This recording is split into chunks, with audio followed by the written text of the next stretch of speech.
Hello friends, welcome back to my YouTube channel and today we gonna talk about the movie called Alive। ये movie साल 2019 में release हुई थी और इस मूवी की IMDb रेटिंग 5.3 की है। So without wasting the time let's begin the movie.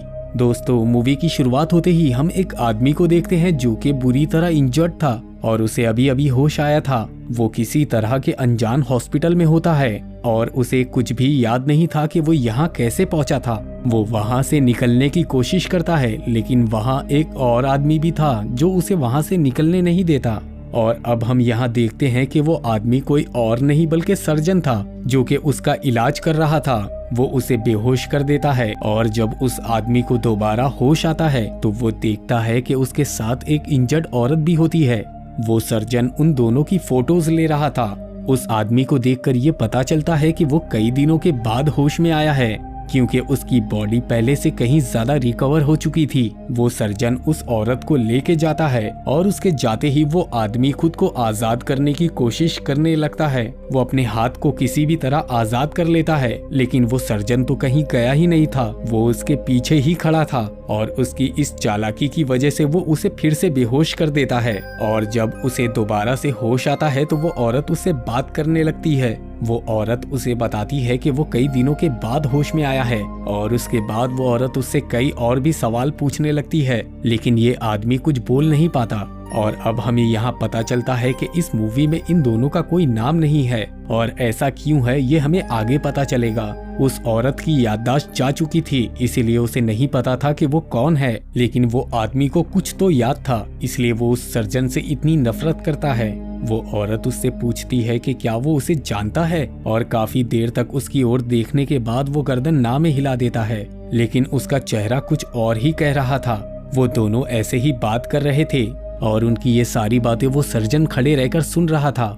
वो सर्जन उनका बहुत ख्याल रखता है। उसके बिहेवियर से ऐसा बिल्कुल नहीं लग रहा था कि वो उन्हें कोई भी नुकसान पहुंचाएगा, लेकिन वो सर्जन उनके किसी भी सवाल का जवाब नहीं देता था। लेकिन वो औरत उसे कहती थी कि उसे वापस घर जाना है, तब वो कहता था कि यही उनका घर है। वो सर्जन कहता था कि उसे नहीं पता कि उनका ये हाल कैसे हुआ, वो बस इतना जानता है कि वो दोनों बस उसे ठीक टाइम पर मिल गए और उसकी इन्हीं सब बातों की वजह से वो आदमी उसे पसंद नहीं करता था क्योंकि उसे आजादी चाहिए थी। और एक दिन उनकी इसी बैटल के बीच उस औरत को हार्ट अटैक आ जाता है। अचानक से उसका दिल धड़कना बंद कर देता है। तब वो सर्जन पूरी कोशिश करता है लेकिन उसका कोई फायदा नहीं होता और आखिर में वो उसे इलेक्ट्रिक शॉक देता है जिसकी वजह से उसका दिल फिर से धड़कने लगता है और उसकी जान बचाकर वो सर्जन उस औरत से भी ज्यादा खुश होता है। और अगले दिन दूसरे रूम में ले जाकर वो उनकी फिजिकल थेरेपी करवाता है और उन्हें एक्सरसाइज कराता है ताकि वो जल्दी से अपने पैरों पर चल सकें। और इस थेरेपी में वो उस आदमी पर कुछ ज्यादा ही सख्ती करने लगता है जिससे उस आदमी के जख्म फिर से खुल जाते हैं। उसके बाद वो उन्हें बेहोश कर देता है ताकि उनकी बॉडी को हील कर सके। और जब उन्हें दोबारा से होश आता है तो वो खुद को उस हॉस्पिटल के बाहर पाते हैं। वो सर्जन उन्हें ताजी हवा खिलाने के लिए बाहर ले गया था। वो उनका बहुत ख्याल रखता था लेकिन कभी कभी वो बिल्कुल साइको की तरह बिहेव करता था। फिलहाल उसका मूड अच्छा था इसीलिए वो औरत उससे पूछती है कि वो दोनों उसे कहाँ मिले क्योंकि उसे हल्का हल्का याद आ रहा था अपने बारे में कि किसी ने उसे मास्क पहनकर मारने की कोशिश की थी। सर्जन कहता है कि इस काम के लिए वो थोड़ा ओल्ड है, शायद इस आदमी ने तुम्हें मारने की कोशिश की हो। और ये कहकर वो उसकी परेशानी को थोड़ी और बढ़ा देता है। तब वो कहती है कि उसके घर वाले उसे ढूंढ रहे होंगे और ये सुनते ही वो सर्जन फिर से साइको बन जाता है। वो कहता है कि यही उनका घर है और यही लाइन वो उनसे भी रिपीट करवाता है। वो औरत तो ये लाइन बोल देती है लेकिन वो आदमी अभी भी कुछ नहीं कहता। अब उस आदमी के ना बोलने की वजह से वो सर्जन उस औरत को टॉर्चर करने लगता है। तब जाकर वो अपना मुंह खोलता है और इसके बाद वो उन्हें फिर से बेहोश कर देता है। और जब उन्हें दोबारा से होश आता है तो वो आदमी उस औरत से कहता है कि वो उसका किलर नहीं है। यहाँ हमें पता चलता है कि ये दोनों भी अपने साथ इस सिचुएशन को अलग अलग तरीके से देख रहे थे। वो औरत को लग रहा था कि वो सर्जन उनकी जान बचाने वाला है जबकि उस आदमी को लग रहा था कि सर्जन ही इस सब की वजह है। लेकिन एक बात पर ये दोनों भी राजी थे कि जैसे भी उन्हें मौका मिलेगा वो यहाँ से भाग जाएंगे। और वो दोनों भी अपने हाथ पैर ठीक होने का वेट कर रहे थे और कुछ दिनों के बाद सर्जन उन्हें नहलाने के लिए ले जाता है। आदमी को एक बाथ टब में डालकर वो उस औरत को वॉश करने लगता है, लेकिन अभी तक उस आदमी के हाथ पैर पूरी तरह रिकवर नहीं हुए थे, इसीलिए वो टब में खुद को संभाल नहीं पाता और डूबने लगता है। और जब वो पूरी तरह से डूब जाता है तब सर्जन उसे बाहर निकालता है और वो उन दोनों को वहीं छोड़कर टॉवेल लेने जाता है। और इस मौके का फायदा उठाकर वो दोनों वहाँ से निकलने की कोशिश करते हैं। वो अच्छी तरह से चेक करते हैं, लेकिन उन्हें सारे एग्जिट सील मिलते हैं। वहाँ की कोई भी चीज काम नहीं कर रही थी और एग्जिट को ढूंढते ढूंढते वो उस रूम में पहुंच जाते हैं जहाँ बहुत सारे टूल्स रखे हुए थे और चारों तरफ खून ही खून था और ये उनके लिए अच्छा सिग्नल नहीं था। वो दोनों सीढ़ियों की मदद से नीचे जाते हैं जहाँ उन्हें एक और रूम मिलता है जो कि किसी बच्चे का लग रहा था। ये देखकर उस औरत को याद आ जाता है कि उसकी भी एक बच्ची है और उसके बारे में सोच सोचकर वो पैनिक होने लगती है। वो आदमी उसे समझाता है और उसे लेकर आगे बढ़ता है और उसके बाद वो एक लैब में पहुंचते हैं जिसमें कई तरह के केमिकल रखे हुए थे और वहाँ पर उन्हें एक एल्बम भी मिलता है जिसमें उन्हीं के जैसे लोगों की फोटो लगी हुई मिलती है, लेकिन उन्हें ये नहीं पता चलता कि एंड में उनके साथ क्या हुआ था। और जब वो लोग ये सब कुछ चेक कर रहे थे तभी सर्जन वहाँ अपने डॉग के साथ पहुँच जाता है और डॉग की आवाज सुनकर वो लोग भागते हैं और सर्जन के ट्रैप में जाकर फंस जाते हैं। सर्जन उस औरत को समझाता है और उस औरत को अपनी खानदानी इयररिंग्स पहनाता है। वो उसे ये जताता है कि वो उसके लिए स्पेशल है और वो उस आदमी के होंठ को सील देता है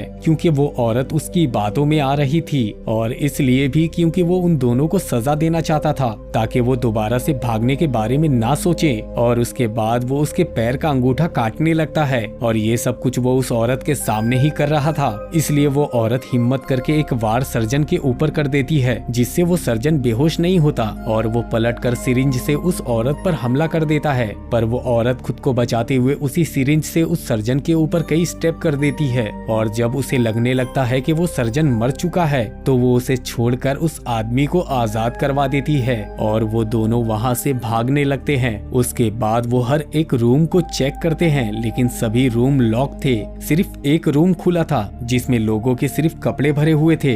बाहर निकलने का रास्ता ढूंढते हुए वो फिर से उसी जगह पहुंच जाते हैं और देखते हैं कि सर्जन वहां से गायब था। ये देखकर उनके होश उड़ जाते हैं और वो बिना टाइम वेस्ट किए वहां से भागने लगते हैं और उन्हें एक बड़ा सा रेफ्रिजरेटर मिल जाता है जिसमें कई सारे बॉडी पार्ट्स रखे हुए थे। अब उन्हें समझ में आ जाता है कि उनके साथ क्या होने वाला है और इसके बाद उन्हें एक सीक्रेट दरवाजा भी मिलता है जिसके दूसरी तरफ एक और बेसमेंट था। वो नीचे की तरफ जाने लगते हैं। वो देखते हैं कि वहाँ की सीढ़ियों और दीवारों पर भी खून लगा हुआ था और नीचे पहुँचने पर जब वो लाइट जलाते हैं तो उनकी आंखें एकदम खुली की खुली रह जाती हैं। वहाँ बहुत सारा खून पड़ा था और वहाँ बहुत सारी डेड बॉडी भी थी। वो एक विंडो को खोलकर वहाँ से बाहर निकल जाते हैं लेकिन बाहर तो जैसे सर्जन उन्हीं का इंतजार कर रहा था और वो अपने कुत्ते को उनके पीछे छोड़ देता है जिसकी वजह से उन्हें फिर से अंदर की तरफ भागना पड़ता है और किसी भी तरह वो उस कुत्ते से बच जाते हैं लेकिन बाहर जाने के लिए उनके पास कोई रास्ता नहीं होता, इसलिए वो भी उस रेफ्रिजरेटर में छुप जाते हैं। लेकिन वहाँ छुपने का भी कोई फायदा नहीं था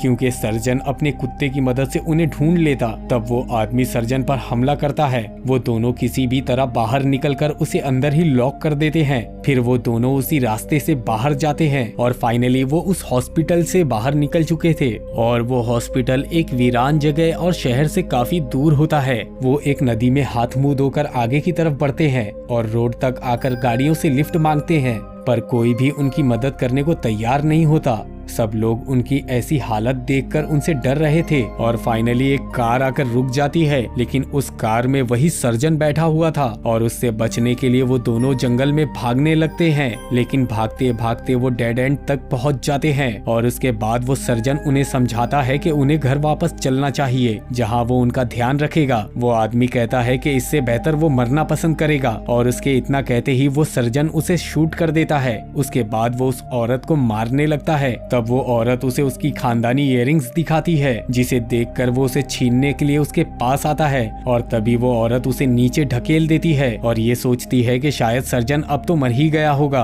अब यहाँ पर ये दोनों अपना नाम रखते हैं क्योंकि उस आदमी की आखिरी सांसें चल रही थी। औरत अपना नाम एलिजाबेथ रखती है और आदमी अपना नाम जॉय रखता है। एलिजाबेथ उसे भरोसा दिलाती है कि वो उसे बचा लेगी। तभी उसे सर्जन के कुत्ते की आवाज सुनाई देती है और ये देखकर वो उसे सहारा देकर उसे वहाँ से निकालने की कोशिश करने लगती है। और उसके बाद वो देखती है कि वो कुत्ता सर्जन का नहीं बल्कि वहाँ कैंपिंग करने आए कुछ लोगों का होता है जो उनकी मदद करते हैं। इस बार जब जॉय को होश आता है तो वो खुद को रियल के हॉस्पिटल में पाता है जहाँ उसके साथ एलिजाबेथ भी होती है और वो लोग बचने में कामयाब हो गए थे। तभी एक डॉक्टर उनके पास आता है जिसके साथ एक डिटेक्टिव भी होती है और वो उन दोनों को अलग अलग ले जाकर उनसे पूछताछ करती है। गड़बड़ ये होती है कि जॉय के फिंगरप्रिंट्स मैच नहीं हो रहे थे। इधर एलिजाबेथ की बेटी उससे मिलने आती है लेकिन डॉक्टर उसे अंदर आने नहीं देता। एलिजाबेथ कहती है कि उसे अंदर आने दो लेकिन डॉक्टर उसे एलिजाबेथ से मिलने से रोक देता है, बल्कि उसे रोकने का रीजन कुछ और ही होता है। डिटेक्टिव जॉय को बताती है कि उसका राइट हैंड का फिंगरप्रिंट एक क्रिमिनल एलिंड्रे से मैच होता है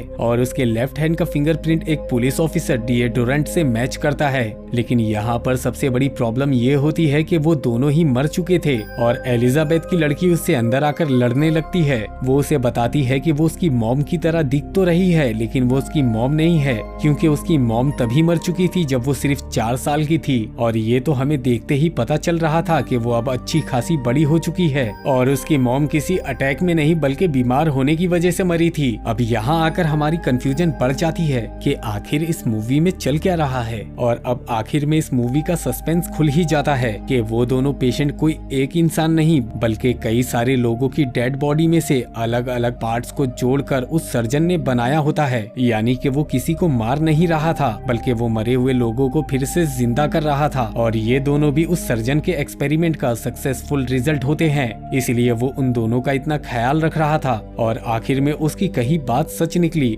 कि वही उनका असली घर है। तभी वहाँ एक स्पेशल टीम आती है जो उन्हें एक कंटेनर में ले जाती है क्योंकि वो दोनों भी चलते फिरते साइंस एक्सपेरिमेंट होते हैं जो कि मर चुके थे और फिर उसके बाद जिंदा हो गए थे। और दूसरी तरफ हम देखते हैं कि सर्जन इतनी ऊंचाई से गिरने के बाद भी नहीं मरा था और उसकी एक क्लिप दिखाकर ये मूवी यहीं पर खत्म हो जाती है। अगर आपको हमारा ये वीडियो पसंद आए तो वीडियो को लाइक, चैनल को सब्सक्राइब और हाँ, बेल आइकन के बटन को दबाना ना भूलें।